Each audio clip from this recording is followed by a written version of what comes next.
So we got to talk about Bluepoint. I can't tell you, when I read that Sony was going to be letting go of this company, the amount of disappointment that was in my soul. I feel like I've been harsh on Sony in the PS5 generation, but we've been more than willing to like, okay, they're in a process of like recovery in this post Jim Ryan era where everything was like incentivized games as a service. And now we're like a couple years out from that happening. So maybe we are in a progression of like healing in some way where, yeah, let's get these people doing what they're kind of good at, you know? This is bad. I think just in general, we have to talk about like Herman Hulst and what he is discussing. It seemed like potentially PlayStation was on a path where things like could get better. Made a ridiculous amount of really bad decisions for this entire generation, considering that people don't play every game as a games as a service. They pretty much stick to one or two. And their full commitment to that has kind of stifled this entire console generation, which sucks. But the fact that they're like literally going after the single player game company, these guys are legit the dudes that make the single player games. And they're the ones that are getting specifically targeted, and they're legit a small team. I think they were like less than 100 employees or something like that. I'm just gonna throw this out, and this might be a personal take, but I still think that Demon's Souls on PlayStation 5 is the best looking game I've ever seen. That even eclipses games I've seen on PC, dude. Demon's Souls and its execution as a visual product is the best looking game I think I've still ever seen. And it got even better on PlayStation 5 Pro. It runs at true 60 now at 60 FPS. It is crazy. It launched like 6 years ago and it looks like a PlayStation 6 game. That's insane. And to be honest, like even what they pulled off with Shadow of the Colossus on PlayStation 4, I can't tell you, looked incredible. I think that's such a big dumb thing to do.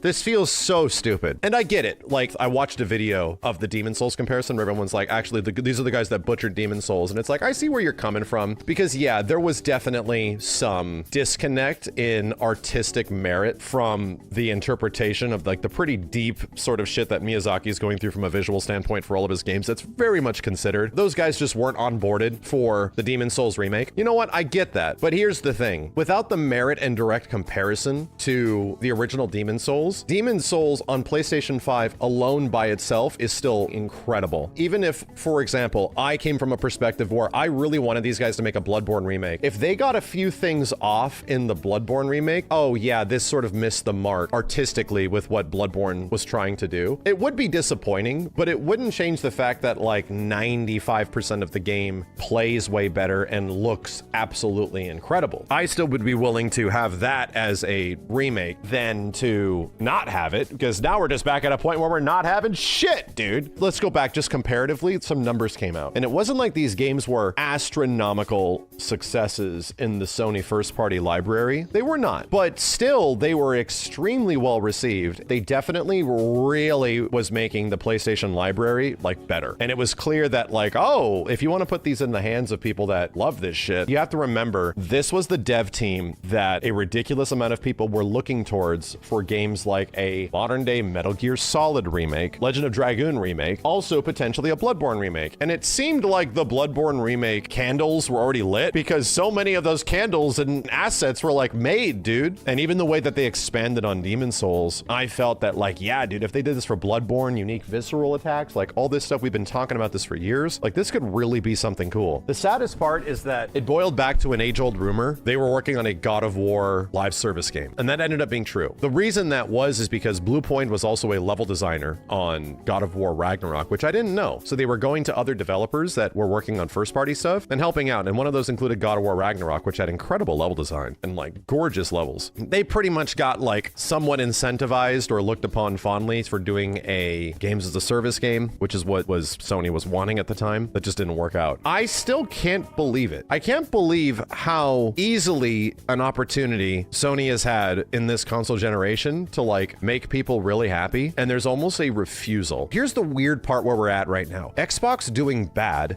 does not make Sony seem more appealing, much less vice versa. That doesn't really work that way anymore, dude. Like maybe to a certain very hardcore fandom, everything just suffers. The majority of these consoles are offering are so similar now that you can't really say, oh, we're jettisoning this for one or the other. It doesn't work like that anymore. The console wars is the thing that is only for 40-year-olds, you know? I don't know, dude. The only way a console war works out isn't when things become worse and which one is less worse. The only way a console war works out in what ways are things better? And one side is effectively offering a better, easily accessible experience. Which system is doing it for you more that maybe costs less or does all this shit, right? And that's the way it used to be. Now we're just at a point where like, so which one's less worse? That isn't a console war anymore. That just sucks. And this isn't a dig at all at like developers at PlayStation. This isn't a dig of people that are making like actual games. It's a dig at the executives, dude. Like, what the hell is going on? These are all executive decisions. For the people that are like trying to make games and they make the games that they want to and they're being undermined by money, which has always been the thing, but it usually is like money is going to go into something that people are passionate about to bring in more people that are passionate about this, instead of money is going to make something that only makes more money. So let's just listen to the people that have money. It's like, no, that's not how a creative medium works, dude. So this was the message initially delivered. We're operating in an increasingly challenging industry environment. By the way, they were super profitable. Rising development costs, slowed industry growth, changed player behavior, broader economic headwinds are making it harder to build games sustainably. To navigate this reality, we're continuing to adapt and evolve. We've taken a close look at our business to ensure we're delivering today while still well positioned for the future. As a result, we'll be closing Bluepoint Games in March. They got bought by Sony and they had not shipped a game.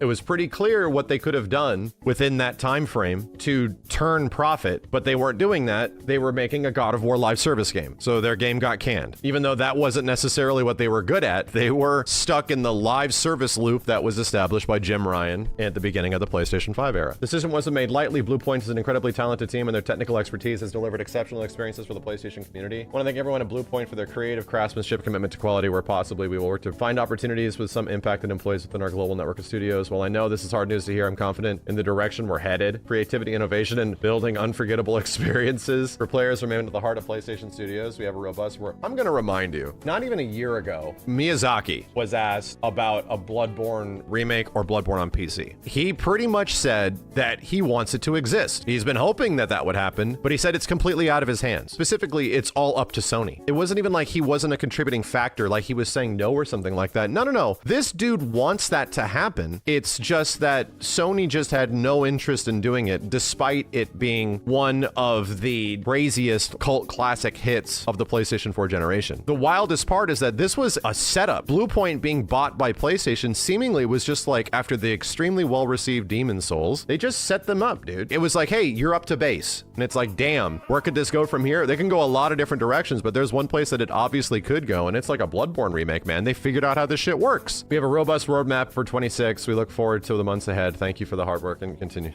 Jesus, man. The studio's brilliant recreation of Demon Souls for PS5 launch proved that Bluepoint knows what PlayStation games want inside and out. Bro, I think there's just such a profound disappointment from everybody across the board now, especially after a couple of the latest like flubs where Sony lost so much money on their games as a service efforts. This one like hits at the soul. I'm expecting Team Asobi next. The guys that made like all those Astrobot games for us, that's what I'm expecting in terms of a dagger to the heart of what is the soul of PlayStation at this point. They got rid of Japan Studios, dude. Like, my God. This feels like another knife to the soul, because these guys clearly were one-to-one with like PlayStation and very close to how all this shit happened. So I don't know, man. I'm so saddened by this, because if there was one thing that was on my gift sub list at almost every single state of play, maybe not every single one, it was like, what is Bluepoint's next game? We kind of boiled that down to like, is there a Bloodborne 2 remake somewhere in there? So many people that actually like this industry, that actually enjoy the people that make the games and like to know about the people that make the games, we're all incredibly enthusiastic about what the hell is Bluepoint making next, because goddamn, dude, nothing is next.